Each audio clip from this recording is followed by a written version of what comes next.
Ito ang pinakakaibang tindahan dito sa Thailand. Mga gamit dito, ilang siglo na. Ito yung mga gaming chair ng mga lola natin, guys. Walang-wala si Alodia dyan, guys.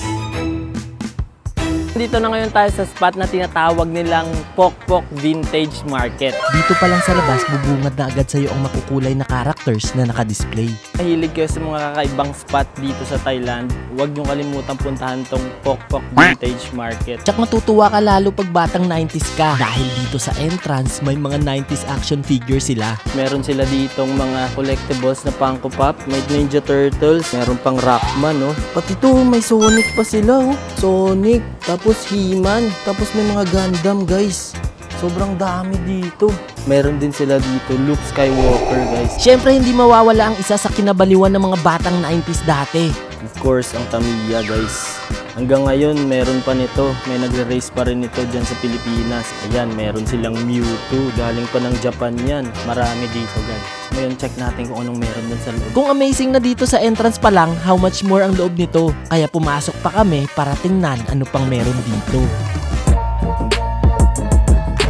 Meron silang mga antique na gamit. Rocking chair, oh. Sobrang tagal na daw nito, guys. Bukod sa mga gamit sa bahay, meron din silang manika na sobrang luma. So, kinukolekta nila dito, guys. Mga collectibles to. Ilang taon na daw. Mapalumang laruan ng mga lokal dito at mga sikat na personalidad dati, andito pa. Meron namang iba't ibang klase ng relos. At kung hilig mo naman ang mga lumang relo, meron din sila dito. Meron din dito mga naiwang mga pictures ng mga sinaunang tao. Diyan pa yun sa baba ng relo, guys. So, may mga naiwang pang pictures. May purse pa, guys. From 1930s pa daw tong mga to. Sobrang nakakamangha yung mga gamit dito dahil ang iba mas matanda pa sa lolo mo. Hindi lang puro toys pero mga vintage na mga gamit nandito lahat. Ito kung meron ka nito dati, sikat ka na sa school mo, guys. Ito ang pinaka the best na gaming dati, yung mga Game Boys. Kung ang mga ito ay digital, ito naman ay manual. Pag nagpagawa ka ng mga eyeglass, meron din sila dito. Ito yung pala yung mga ginagamit dati, oh. Yan yung mga grado, guys. Nakalagay lang dito. Actually, yung mga gamit dito, American and European pa. Sobrang daming weird na gamit dito. Gaya na lang ng upuan na ito. Ito yung mga gaming chair ng mga lola natin. Walang-wala si Alodia dyan, guys. Itong tinatawag nilang vintage DJ table. Mga gamit to sa sounds to. Pag nag-club ka dati, ito yung legit na sinasabi nila. Wala kayo sa lolo ko. Lahat na ata ng uri ng lumang gamit nandito. Mapa-vinyl radio. Ito yung mga ginagamit dati, yung mga plaka pa. Bathtub, weighing scale, torotot, cash register, bike, pati elevator meron sila dito. Sobrang laking elevator na lagay nila dito. Ito pa yung up and down dati, guys. Hindi lang gamit, meron din silang mga vintage car dito. Itong mga to, Volkswagen. Tapos itong isa, small body siya, na Corolla. Evolution ng scooter.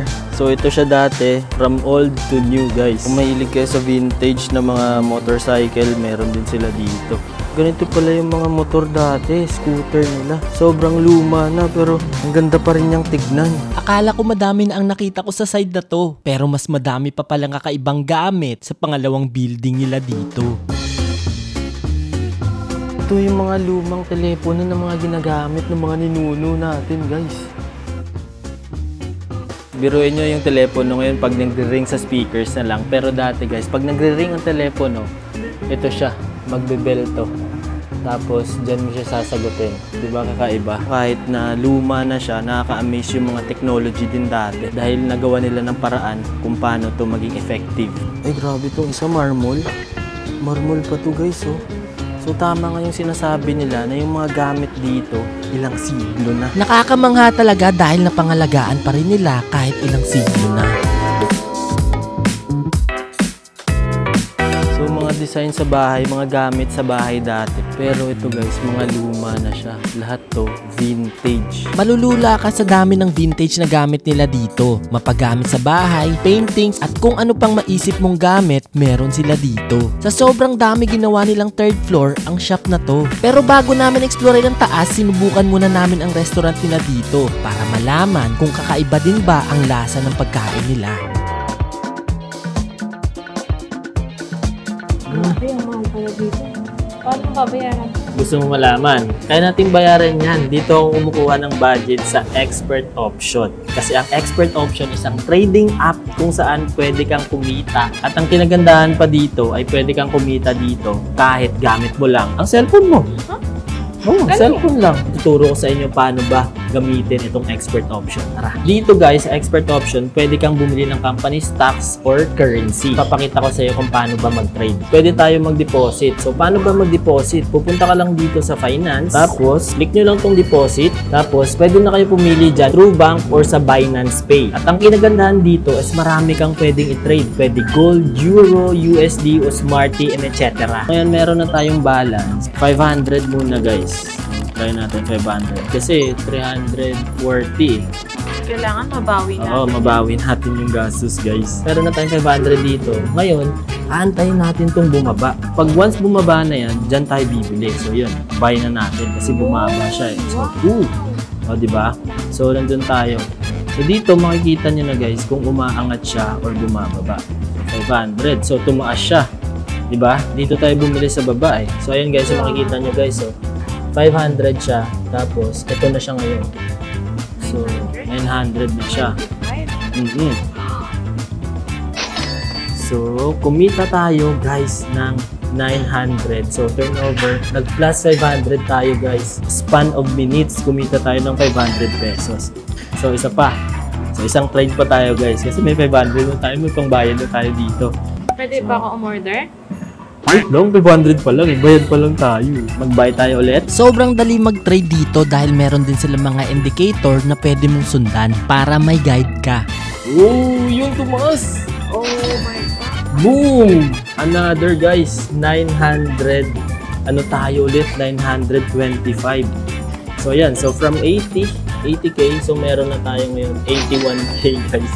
So yun lang. So ang dali lang, di ba? So yun, dumating na yung order natin. Titikman natin kung masarap ba ito. Rate natin kung okay ba siya. Sobrang creamy niya. Yan oh. Wow.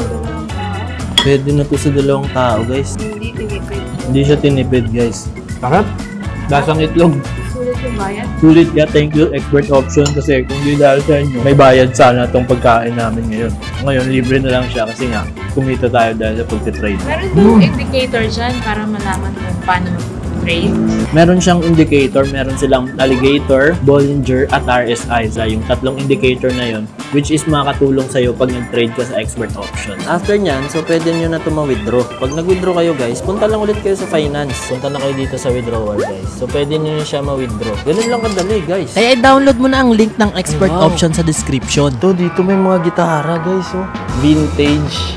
Tapos yung isa, bass siya. Yung isa naman, photogenic yung isa. Kung mahilig ka naman sa gitara, meron din sila.